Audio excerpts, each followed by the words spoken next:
শেষ। আজকে রংপুর রাইডার্স আবারও হেরে গেল। আজকে হেরে যাওয়া দেখে দেখতেছি এক ভাই রংপুর রাইডার্স এর জার্সি পরে ভ্যান চালাচ্ছে। চলুন তার সঙ্গে একটু কথা বলি। ভাই একটু শোনেন শোনেন, আপনি রংপুর রাইডার্স এর জার্সি পরে ভ্যান কেন চালাচ্ছেন?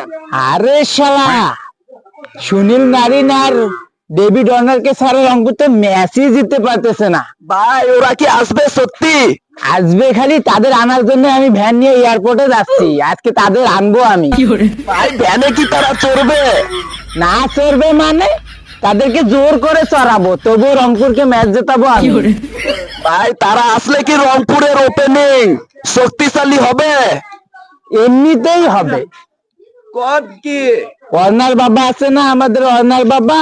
ওয়ার্নার তো বুড়ো হয়ে গেছে চাচা, সালার গায়ে তো এখন শক্তি নাই কোনো। তার জন্য তো একটা যুবক পোলাপান আনতেছি, যার নাম সুনীল নারী। আপনি কি ভ্যান চালিয়ে কি তাদের বেতন দেওয়ার চিন্তা ভাবনা করতেছেন নাকি? অবশ্যই সেটা ও আচ্ছা। আমি চিন্তা করেছি, দিন মজুরি দিয়ে তাদের বেতন দেব।